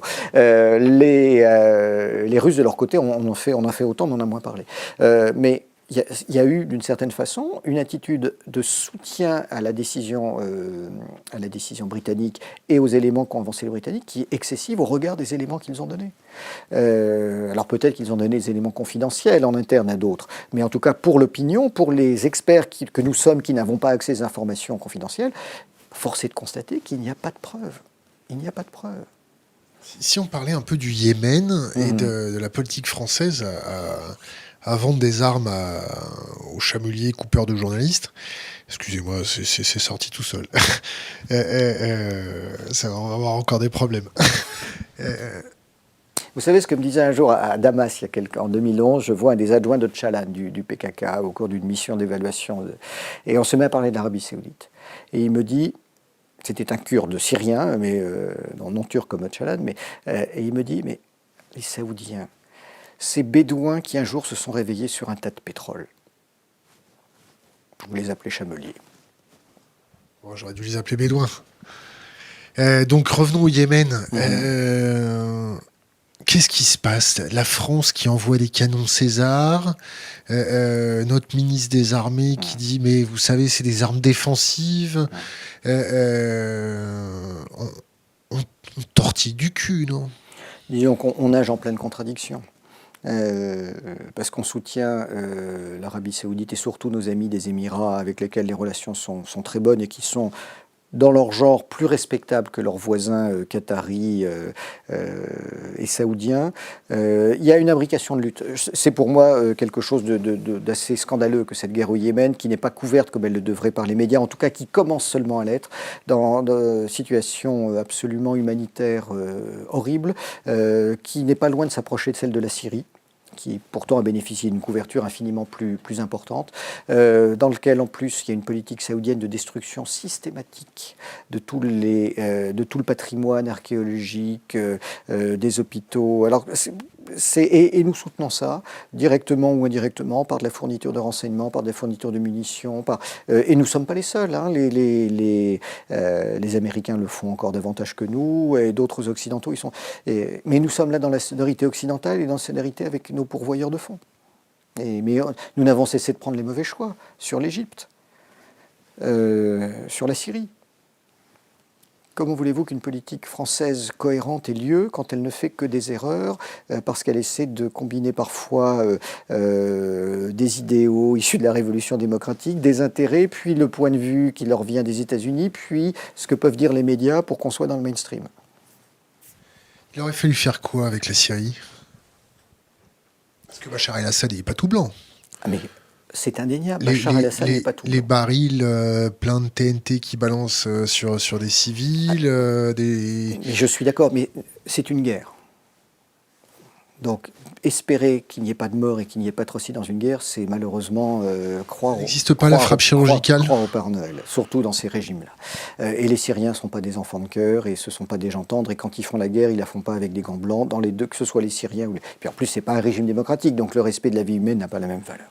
On est tous d'accord là-dessus. Seulement, la question qu'on doit se poser, c'est pourquoi Bachar est-il resté au pouvoir ? Soutenu par sa population, peut-être, non ? Ça veut d'abord dire qu'il y a 51, 52 ou 55% de la population qui le soutiennent. Qui n'ont pas envie de se faire irakiser. Mais attendez, entre les barbus et un régime autoritaire, on préfère un régime autoritaire. Enfin, je me mets à leur place. Je suis allé de nombreuses reprises à Damas, à Alep, pendant le conflit. D'abord, les destructions étaient beaucoup moins importantes qu'on nous le montrait. Les images étaient, et je le dis avec certitude, étaient manipulées. Hein, notamment, combien de fois on nous a montré des images de Gaza à feu et à sang pour simuler les combats d'Alep. J'étais encore l'année dernière à Alep. Les 3/4 de la ville, à part des éclats d'armes légères, sont à peu près intactes. Hein, les gens, ils mangent des glaces. On trouve, et c'est ça qui est merveilleux en Syrie, c'est quand même le seul endroit du Proche-Orient où on trouve une mosquée entourée d'églises ou une église entourée de mosquées. Il y avait vraiment une cohabitation des religions entre les catholiques, les grecs orthodoxes, les sunnites, qui était absolument extraordinaire. Et ça, pour des Saoudiens, pour des Qataris, c'est insupportable. C'est absolument insupportable. Alors encore une fois, Bachar n'est pas un saint, nous sommes d'accord. Mais Il va lui faire quoi? Je ne sais pas ce qu'il aurait fallu faire. Il y a eu tout ce que vous décrivez est juste. Hein, il a fait un certain nombre d'attaques. Les seules choses sur lesquelles nous nous sommes systématiquement insurgés, c'est que à chaque fois... Est-ce que les frappes chimiques, ça n'a pas été un petit peu instrumentalisé? Si, je pense que les frappes chimiques ont été instrumentalisées. En tout cas, celles de 2013 puis de 2016 qui ont servi de justificatif à des réactions qui ont eu lieu ou qui n'ont pas eu lieu d'ailleurs, étaient, à mon sens, fausses. D'ailleurs, j'invite les téléspectateurs à écouter le rapport de Carla Del Ponte qu'elle avait fait après les soi-disant frappes de 2013 en disant, quand même la mission de l'ONU, en disant nous n'avons aucune preuve de l'implication de Bachar. Mon but n'est pas de blanchir Bachar. Mon but, c'est d'expliquer aux gens qui nous écoutent que systématiquement, si on s'en remet aux médias et si on écoute les argumentations des services, parce que parfois les services sont instrumentalisés ou se mettent eux-mêmes dans la logique de complaisance vis-à-vis du gouvernement, eh bien, ils nous en fument. Ils nous en fument. Et donc, la fameuse note du SGDSN qui avait été faite non pas par les services, mais qui avait été un copier-coller de différents articles pour justifier la politique française, ne tient pas la route. Il y a des experts qui connaissent la Syrie encore mieux que je la connais et qui vous l'expliqueront que moi. Donc, le but n'est pas de blanchir Bachar. Le but est de dire pourquoi est-ce que nous avons essayé de mentir à tel point pour l'éliminer. Alors, j'insiste aussi sur différents points. J'ai assisté à plusieurs reprises à Damas, à Alep, à des cérémonies religieuses dans lesquelles on trouvait des chiites, des sunnites, des chrétiens, qui appelaient à la fin de la guerre. Et quand on discutait avec ces gens-là, et avec l'opposition syrienne, que moi je suis allé voir à plusieurs reprises à Damas, des gens qui avaient fait 14, 20, 25 ans de prison, qui étaient des opposants à Bachar el-Assad et à son père. Et qui torturés ou pas? Certains torturés, bien sûr. Qui nous disaient... Mais entre Bachar et ce qui est en face, on préfère Bachar. Et qui nous disait, surtout vous les Européens, vous êtes en train de soutenir qui? Vous soutenez des frères musulmans qui ont quitté le pays depuis des années, qui ont fait des massacres en 82. Parce qu'il ne faut pas oublier que les événements lorsque les frères musulmans sont rentrés et ont égorgé 70 cadets à l'école militaire de Hama ou de Homs, j'ai un trou de mémoire, ça n'a pas été des enfants de cœur. Et la réaction de l'armée syrienne a été horrible. Ils ont détruit la moitié de la ville qui était aux mains des frères musulmans pour se venger. C'est pas de la guerre à l'occidentale. Malheureusement, la protection des populations n'existe pas. Mais quand on discute avec cette opposition, qui était la véritable opposition historique et démocratique au père de Bachar et puis à Bachar, ces gens-là nous disaient, mais pourquoi vous soutenez des frères musulmans, d'abord, qui sont implantés à l'étranger depuis des années, qui ne représentent pas l'opposition démocratique à Bachar al-Assad et qui vont faire le jeu de l'Arabie saoudite. Donc cet aveuglement ou cette volonté de ne pas voir est absolument insupportable. Et après, on noircit, enfin, comme d'habitude, on dit que son chien a la rage pour l'éliminer. Encore une fois, Bachar n'est pas un saint.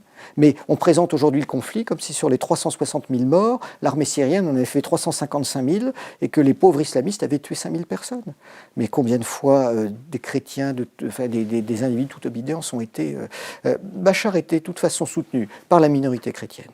Ça ne veut pas dire qu'ils le portaient dans leur cœur. Par la bourgeoisie sunnite qu'on trouvait à Damas et à Alep, parce qu'elle avait besoin que les affaires tournent pour faire du business. Par la minorité alaouite, bien qu'il y ait eu aussi des alaouites dans l'opposition sur le plan combattant, par les petites minorités chiites, il n'y en a pas énormément. Ça veut dire que quand même, il y avait une partie de la population majoritaire, même si elle est majoritaire de manière limitée, qui de manière tout à fait pragmatique se disait... on n'aime pas ce régime, on n'aime pas ce type, mais entre lui et les autres, il n'y a pas photo. Et nous avons voulu, nous, occidentaux, imposer notre point de vue, d'ailleurs en essayant de tromper en partie l'opinion sur la réalité de la situation sur place, et de modifier la politique régionale. Et encore une fois, encore sous impulsion américaine, saoudienne et qatari. Et pour quel résultat? Un échec complet. Bachar n'est pas tombé. Une petite question d'Internet. Vision de l'invité sur la position de l'Europe militaire, économique, politique à moyen et long terme. Alors, on est parti pour 1 heure et demie. On va synthétiser ça par l'Europe de la défense. Vous y croyez? Non, je n'y crois pas. Nous conseillons au CF2R les institutions européennes sur un certain nombre de questions depuis quelque temps. Il y a des gens absolument formidables, mais plus on travaille, moins j'y crois. Autre question d'Internet. Comment la France peut réagir face au Department of Justice et leurs OPA sur nos entreprises stratégiques françaises? Est-ce qu'il n'est pas déjà trop tard? On en a déjà parlé. Vous voulez rajouter un petit mot dessus? Non, c'est jamais trop tard. Le problème, c'est que est-ce qu'on peut reprendre la main sur un certain nombre d'éléments critiques qui vont fournir de l'énergie, des turbines, des turbo-alternateurs à nos bâtiments de guerre, à nos centrales nucléaires. Et surtout, l'enjeu, c'est est-ce qu'on pourra récupérer un jour tous les brevets qui sont les résultats du travail des femmes et des hommes, des ingénieurs français depuis des années, qui sont partis à l'extérieur. Ça, c'est quelque chose de scandaleux. Si nous mettions en place aujourd'hui un certain nombre de choses, nous pourrions, à un moment donné, non pas tenir tête. Il n'est pas question de rêver un jour qu'on fasse un jeu à armes égales contre les États-Unis. Le différentiel de puissance est énorme. Mais on peut avoir les moyens de limiter la casse et de le remettre à leur place parfois. CF2R et les entreprises françaises, point d'interrogation, Artemis, on ne comprend pas la question. Alors, une question sur nos liens avec le Kosovo. Est ce gouvernement lié au terrorisme et à la mafia? Question de Nicolas avec un K. Écoutez, j'avoue que j'ai du mal à comprendre la question. Alors, nos relations avec le Kosovo, est-ce qu'on est lié avec un... Bon, je ne comprends pas trop la question non plus, mais bon. Question de Monsieur Wow. Trump qui vire John Bolton la veille du 11 septembre, c'est un signal fort envoyé à la suite en Iran? Oui, probablement. Sur la suite en Iran? Oui, personne n'intéresse qu'il y ait un conflit au Moyen-Orient. N'oublions pas une chose, Trump est un homme d'affaires. C'est pas un va-t-en-guerre. À la différence de Bolton, qui était probablement un très grand malade en la matière. Trump aime les négociations difficiles. Ce qui l'amuse, c'est la guerre. Enfin, j'extrapole, mais j'ai envie de dire, ce qui l'amuse, c'est la guerre commerciale avec l'Iran, c'est de pouvoir, avec la Chine, c'est de pouvoir tweeter, c'est de jouer les rapports de force. Très honnêtement, d'après tous les éléments dont on dispose, je ne vois pas là un homme qui soit un va-t-en-guerre irresponsable. C'est un bluffeur. Hein. N'oublions pas que c'est un homme du secteur de l'immobilier new-yorkais. Il faut connaître la psychologie des gens du secteur immobilier new-yorkais. C'est quelque chose d'assez particulier. Et il en présente toutes les caractéristiques. Donc je bluffe. Je commence à montrer mes biceps avant de négocier, puis je fais marche arrière. On l'a vu sur la Corée, on le voit sur l'Iran. La situation iranienne est plus complexe. Il y a quand même des très forts courants anti-iraniens qui existent aux États-Unis. Et puis nos amis israéliens ne sont pas non plus pour rien dans le changement de la politique américaine par rapport à l'accord de 2015. Mais je pense que c'est d'abord une excellente nouvelle qu'on ait viré Bolton, parce que effectivement, c'était un fauteur de troubles terrible. Je pense que l'enjeu pour Trump, c'est d'essayer de refaire un terme du business avec l'Iran, et si possible, en récupérant tout, en écartant les entreprises européennes. Comme Peugeot. Mais comme Peugeot. Vous savez, je l'ai vécu en Birmanie en 1995. Je faisais partie de l'équipe qui assurait la sécurité du chantier de Total en zone de guérilla. Les Rohingyas, on mettra un petit mot d'ailleurs. Oui. Nous avons été attaqués par toutes les organisations des droits de l'homme et Total a été condamné de manière extrêmement dure dans les médias pour des actions qu'il n'a jamais commises. On nous accusait de collusion avec le régime de Rangoon. Tout ça a été évidemment faux et déformé. Mais ce qui se passait en réalité derrière ça, c'est que vu que les entreprises américaines, en tout cas jusqu'à ce que Total commence à exploiter ce gisement de gaz qui était en mer d'Andaman, n'avaient pas le droit de faire des affaires avec la Birmanie, ça les défrisait de voir que des entreprises européennes et des entreprises françaises puissent faire des affaires avec la Birmanie. Parce qu'ils attendaient, eux, une seule chose, c'est que le régime, ce qu'ils appelaient le SLORC à l'époque, ce nom qui claque comme un coup de fouet, qui était la junte militaire de Rangoon, s'écroule, qu'Aung San Suu Kyi prenne la suite, et que vu qu'ils avaient soutenu Aung San Suu Kyi pendant des années, et sa National League for Democracy, qu'ils puissent récupérer tous les contrats. Et à partir du moment où ils voyaient des entreprises européennes qui commençaient à s'installer et à faire des affaires à leur détriment, ils se disaient... Ils vont prendre des positions fortes qu'on aura peut-être du mal à déloger après.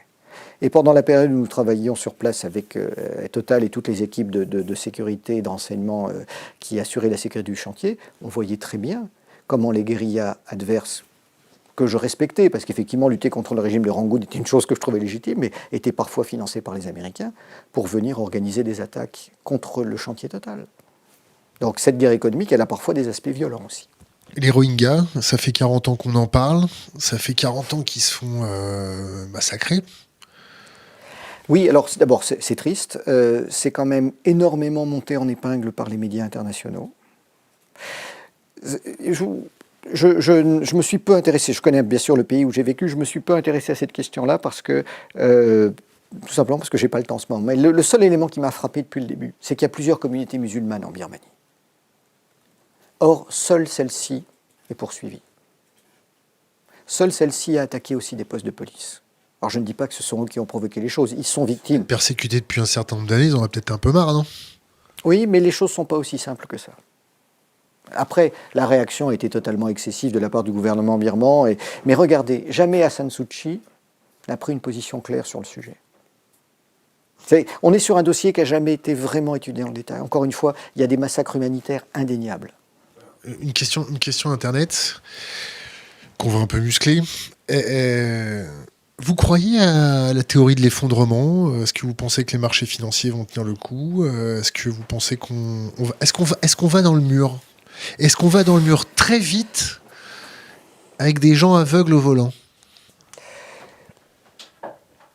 D'abord, je ne suis pas économiste et j'ai beaucoup de mal à me faire... Oui, non, mais peut-être. Mais ce que je veux dire à travers ça, c'est que ça fait partie des questions que je me pose. Et d'ailleurs qu'on étudie en partie avec l'équipe. Même si j'essaie d'être neutre, ne serait-ce que sur le débat, faut-il rester ou sortir de l'euro, quels seront... On a un mal fou à se faire un point de vue, même en écoutant les meilleurs experts des deux camps. Alors, sur l'effondrement économique mondial, je veux dire, les critères qui nous intéressent en ce moment, c'est il y a quand même beaucoup de cash et d'argent qui circulent partout. Pourquoi est-ce que cet argent-là n'est pas investi? On pourrait, à quelque chose près, quand on voit les sommes d'argent qui circulent, résoudre le problème du développement de l'Afrique en 2 ans. Bon. Parce qu'effectivement, tous ceux qui sont derrière ces masses monétaires énormes, virtuelles qui circulent, sont dans la recherche de retour sur investissement et non pas sur le développement international. Et donc, il y a de plus en plus une déconnexion entre une économie réelle et une économie virtuelle. Et j'avoue que ça donne le vertige, mais très honnêtement, je n'ai pas la capacité pour analyser ça.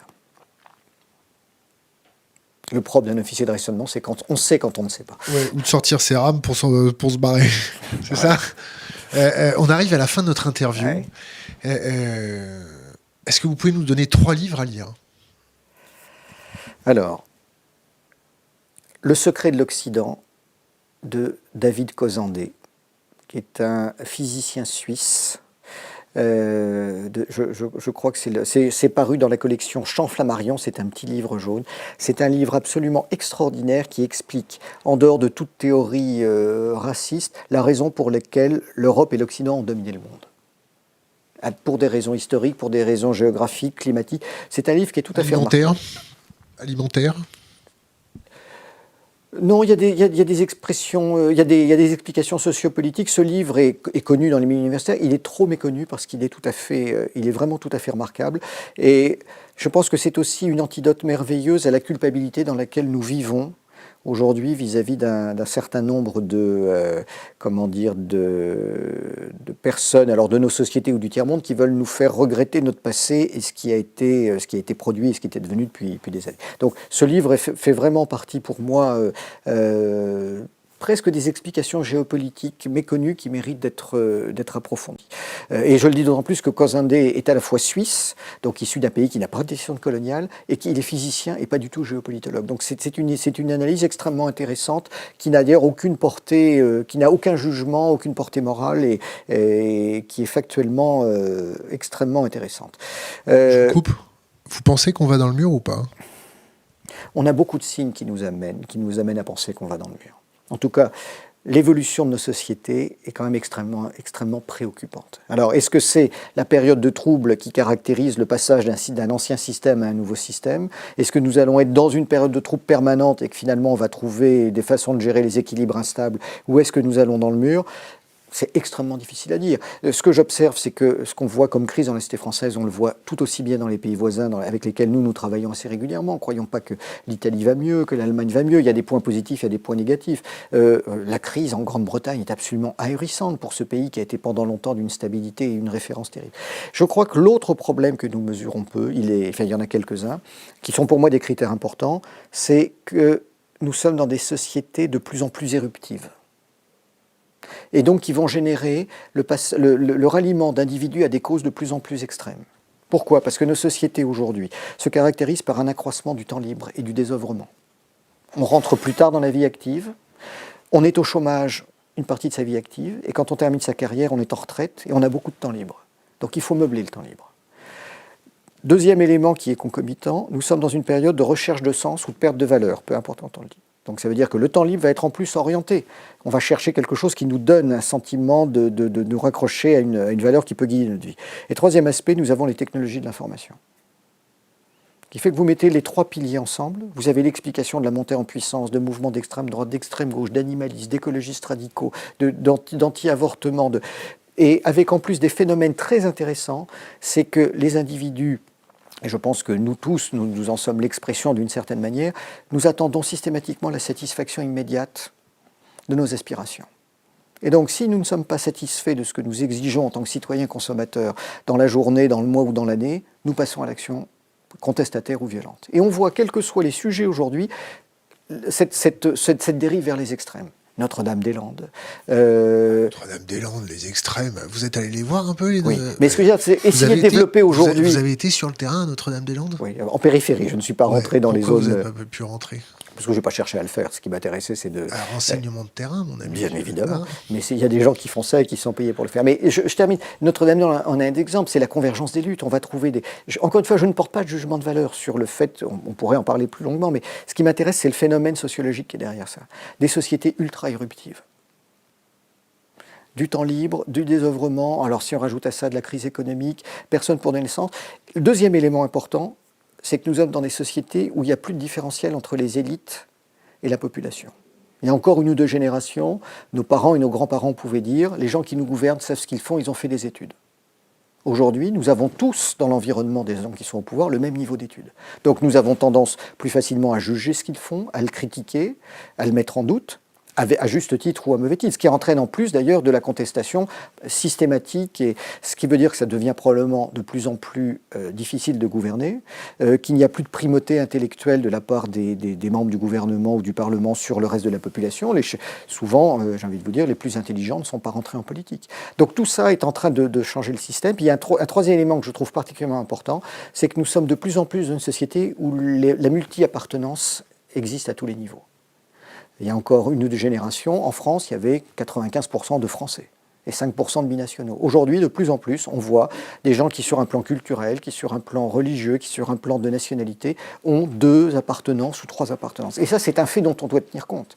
Mais sur les notions de patriotisme, sur les notions d'homogénéité d'un groupe, c'est en train de... Et quand on commence à mettre tous ces ingrédients qui ne sont que la partie à laquelle je m'intéresse moi, je pense qu'on a déjà un mélange explosif. Mais il peut sortir aussi quelque chose de bien, parfois, d'une explosion. 2 autres bouquins ? 2 autres, alors je vous ai dit Cosendé. Écoutez, pour sortir un peu, lisez Les nourritures terrestres de Gide. C'est toujours merveilleusement écrit. Et puis, parce que, je le dis, on ne lit pas assez, et surtout on ne lit plus assez de littérature. Et je crois qu'il faut lire le livre de Romain Gary qui s'appelle « Ode à l'homme qui fut la France », qui est une apologie du général de Gaulle, mais qui est absolument merveilleuse. On a l'habitude de toujours terminer notre interview par laisser un conseil pour les jeunes générations, une bouteille à la mer, quelque chose d'impérissable sur les réseaux. Laisser un conseil pour les jeunes générations. Ouais, lisez, travaillez, mettez les choses en doute, mais c'est ça. Éric Denessé, merci. Merci de votre invitation.